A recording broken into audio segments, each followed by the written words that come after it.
যেখানে প্রয়োজন সেখানে হিজবুল্লাহর উপর হামলা চালাবে ইসরায়েল নেতানিয়াহু। ইরান সংঘাতের জেরে তেল গ্যাস থেকে রাশিয়ার আয় দ্বিগুণ।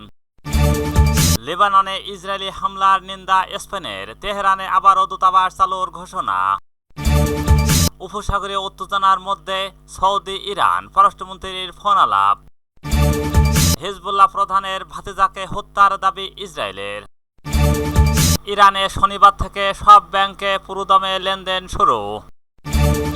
ইসলামাবাদ বৈঠকে অংশগ্রহণকারীদের ওয়ান অ্যারাইভাল ভিসা দেবে পাকিস্তান। ইসলামাবাদ বৈঠকে অংশগ্রহণকারীদের ওয়ান অ্যারাইভাল ভিসা দেবে পাকিস্তান। শপথ নিলেন মিয়ানমারের প্রেসিডেন্ট মিন অং হ্লাইং। হরমুজ প্রণালীতে টোল আরোপ আন্তর্জাতিক আইন লঙ্ঘন যুক্তরাষ্ট্র। 32 ঘন্টা যুদ্ধবিরতিতে সম্মত রাশিয়া ও ইউক্রেন। Vladimir Zelensky.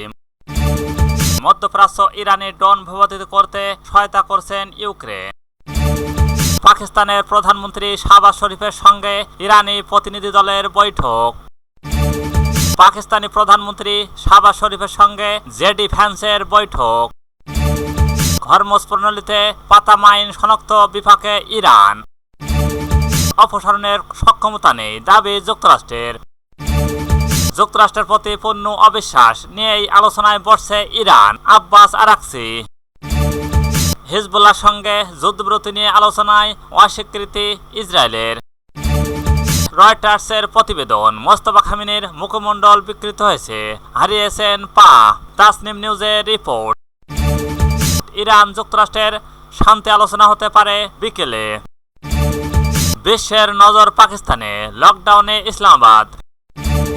ফ্রান্সকে শুভকামনা জানিয়েছেন ট্রাম্প। বললেন বিকল্প পরিকল্পনার দরকার নেই। অমিত শাহকে প্রশ্ন মমতার ভাতিজার। শেখ হাসিনা ভারতে অনুপ্রবেশকারী নাকি শরণার্থী? ইরান ইস্যুতে আলোচনার জন্য পাকিস্তানের পথে জেডি ভ্যান্স সহ মার্কিন প্রতিনিধি দল। সিএনএনের চ্যালেঞ্জ করা রিপোর্ট। ইরানে অস্ত্র পাঠানোর প্রস্তুতি নিচ্ছেন চীন। ইরানের প্রতিনিধি দলে 71 জন, কড়া নিরাপত্তায় ইসলামাবাদ। পাকিস্তান যাত্রার বিমানে নিহত ইরানি শিশুদের ছবি পোস্ট ঘিরে আলোচনার তুঙ্গে। যুক্তরাষ্ট্রের উপর বিশ্বাস নেই। সাতক্ষীরায় চাচাতো ভাইয়ের কোপে আহত, থানায় মামলা।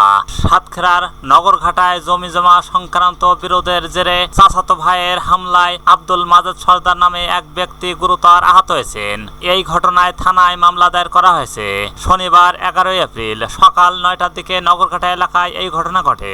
আহত মাজেদ সর্দারকে তার বড় ভাই রশিদ সর্দার ও পরিবারের সদস্যরা দ্রুত উদ্ধার করে সাতক্ষীরা সদর হাসপাতালে ভর্তি করেন। বর্তমানে তিনি চিকিৎসাধীন অবস্থায় রয়েছেন। প্রত্যক্ষদর্শীরা জানান, দীর্ঘদিন ধরে জমি জমা ও গাছ কাটাকে কেন্দ্র করে বিরোধ চলছিল।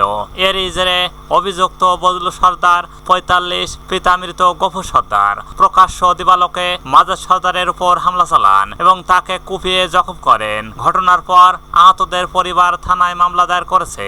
মাজেদ সর্দারের বড় ভাই রশিদ সর্দার ও তার বোনেরা এই ঘটনার দৃষ্টান্তমূলক শাস্তির দাবি জানিয়েছেন।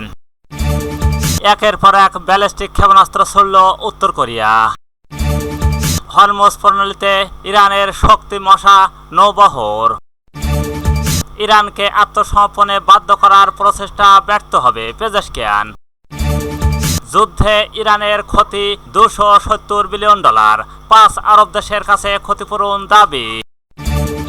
ইসরায়েলের কাছে অস্ত্র বিক্রির প্রতিবাদে যুক্তরাষ্ট্রে বিক্ষোভ।